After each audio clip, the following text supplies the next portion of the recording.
हे, आप आ गए?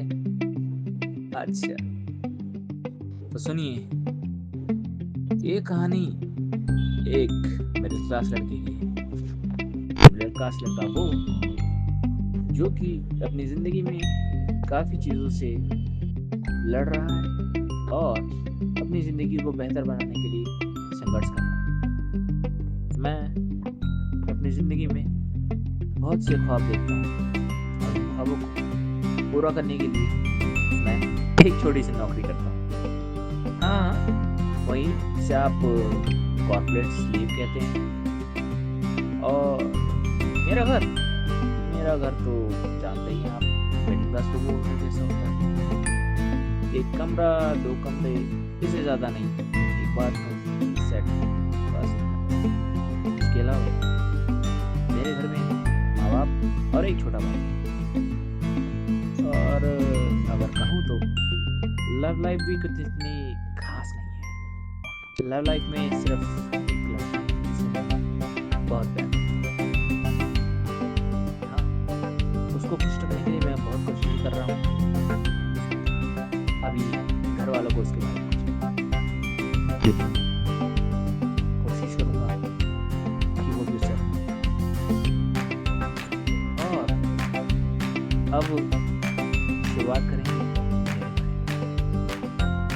मैं इस कहानी का एकमात्र पात्र जो कि आपको दिखाएगा कि मिडिल क्लास जिंदगी कैसी है।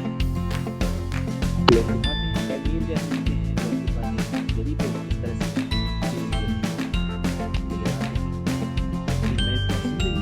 कैसे अब इस सफर से अब देखिए कैसे इंसान चीजों को बेहतर बनाने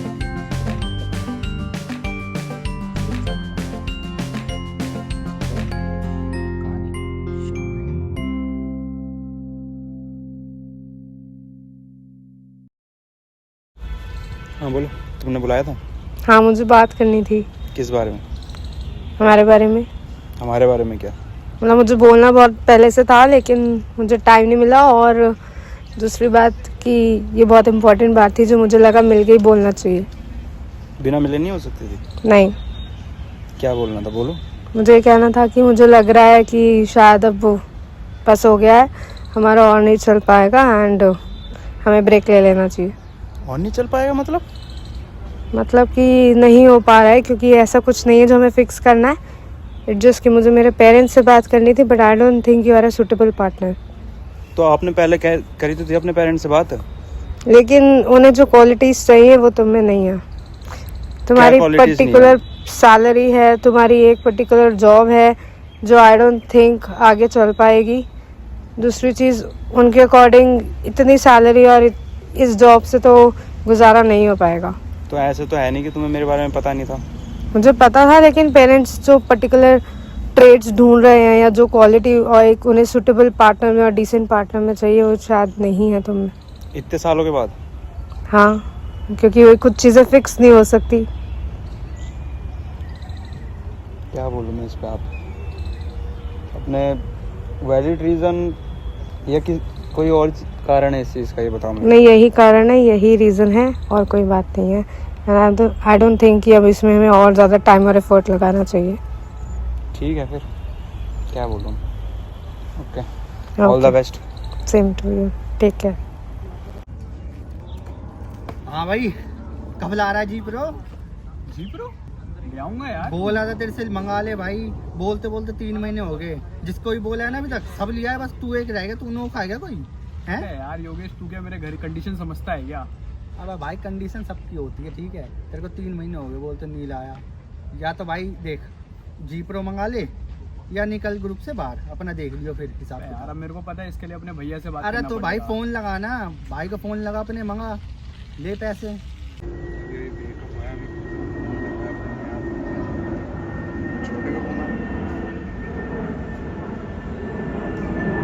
हेलो हेलो। हेलो, हाँ भैया, मैंने आपसे 3 महीने पहले कुछ कहा था। अरे भूल गया यार तुझे। मैंने आपसे बोला था ना, GoPro चाहिए मेरे को। आपने कहा था कि हाँ मैं दिला दूंगा।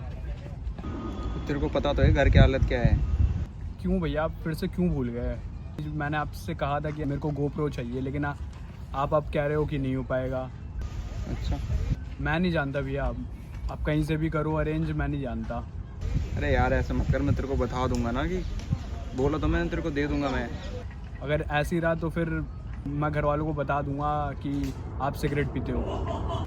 मेरा इंसेंटिव तो आने दे, ठीक है? इंसेंटिव आने पे ले लियो, ठीक है? चल बाय।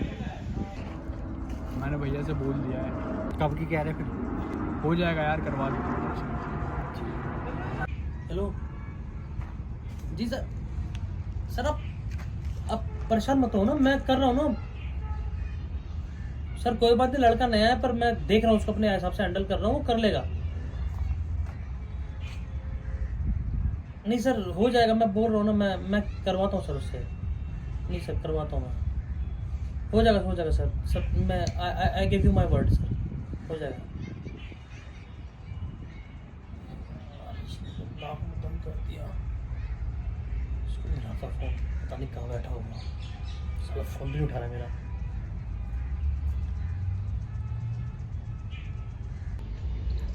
नहीं यार, पहले ब्रेकअप, भाई का फ़ोन कौन कर रहा है फ़ोन में? अरे यार बॉस का फ़ोन आ गया, पता नहीं क्या है बोलेंगे। हेलो। हाँ साहब। हाँ जी सर। मिल गया टाइम फोन उठाने का? बड़े आदमी हो भैया आप तो। नहीं सर ऐसा कुछ नहीं है मुझे कुछ नहीं सुनना।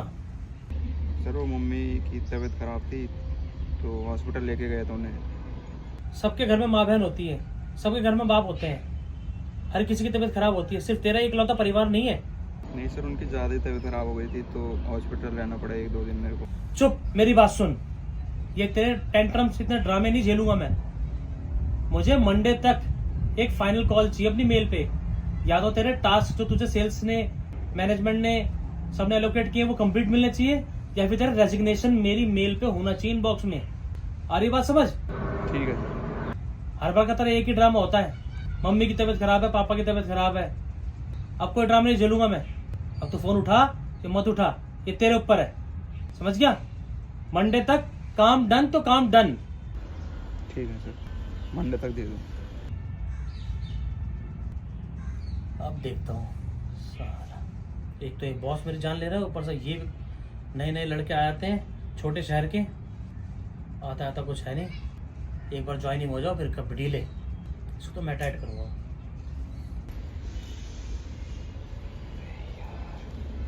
मुसीबतें कम नहीं हुई, पहले ब्रेकअप, फिर भाई की ज़रूरतें, मम्मी पापा की दवाई, उनकी तबीयत, अभी बॉस। चलो चलते हैं। बस हो गया है हमारा, और नहीं चल पाएगा। अबे यार योगेश, तू क्या मेरे घर की कंडीशन समझता है क्या? ये सिर्फ तेरा इकलौता परिवार नहीं है। हमें ब्रेक ले लेना चाहिए, हमारा और नहीं चल पाएगा। कंडीशन समझता है क्या? हमें ब्रेक ले लेना चाहिए, हमें ब्रेक ले लेना चाहिए, हमें ब्रेक ले लेना चाहिए।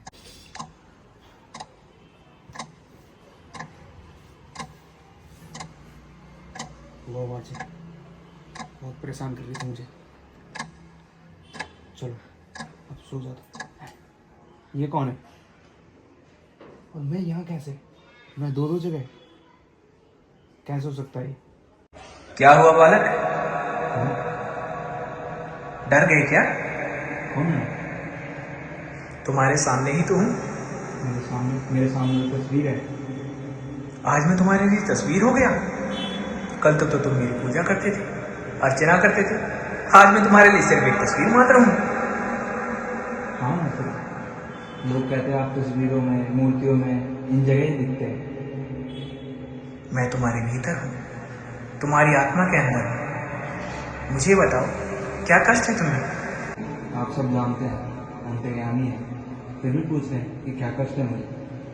पुत्र, वैसे तो मैं बहुत कुछ जानता हूँ, पर तुम्हारे मन में क्या विचार चल रहे हैं तुम मुझे खुद बताओ। आप नाथ हैं, भोलेनाथ हैं। आप मेरे मन में उमड़ते हुए सवालों का सब जवाब दे सकते हैं। फिर ये सवाल क्यों? आप उत्तर भी है और आप प्रश्न भी है, तो फिर मेरे से ये प्रश्न क्यों मार रहे? अच्छा, तो तुम्हें अपने प्रेम खो जाने का भय है? हाँ, उसका भय है मुझे। पर तुम्हें पता है ना कि जो तुम्हारा है वो तुम्हारे पास रहता है और जो नहीं वो तुमसे दूर चला जाता है। तो किस बात का भय? इस बात का है परिवार को पालने वाला, अपने छोटे भाई के जो भी उसकी ख्वाहिश है उसे पूरा ना करने का भय। तो क्या तुम उसके काबिल नहीं हो? नहीं, मैं उसके काबिल नहीं। पर मैंने तो तुम्हें सबसे सर्वोत्तम बना के इस धरती पर भेजा था। सर्वोत्तम बना के दिया था, इतने कष्ट की, इतनी पीड़ा की। पुत्र, इस धरती पर सारे जीव, सारे जंतु और सारे वनस्पति मेरे ही तो संतानें हैं। क्या उन्हें कष्ट नहीं होता? लेकिन क्या वो तुम्हारी तरह रुंदन करते हैं? अपनी संतानों को कष्ट कौन देता है? आप ही कहते ना, पूरा संसार मेरी संतान है, जीव जंतु यक्ष सब कुछ। पुत्र, जैसे तुम मेरी संतान हो और संतान का सबसे पहला गुरु उसका परिवार, उसका पिता, उसकी माता होती है, उसी तरह तुम्हारा ये जीवन तुम्हारे लिए एक कक्षा मात्र है। ये तुम्हारी असल जिंदगी नहीं है। तुम्हारा सिद्धांत और तुम्हारा उन्नति सिर्फ एक लक्ष्य की ओर है, वो है स्वयं के लिए एकमात्र चिंतन करना, ये खोजना कि मैं इस संसार में आया हूँ तो दूसरों के लिए सुख कैसे प्रदान करूँ, ना कि खुद के दुख को लेकर चिंतित रहूँ। जी माँ। बालक, मैं तुम्हें एक वरदान देता हूँ। तुम जब भी मेरा नाम लोगे, तुम्हारी सारी चिंताएं, सारे कष्ट एक बार में ही समाप्त हो जाएंगे। तथास्तु।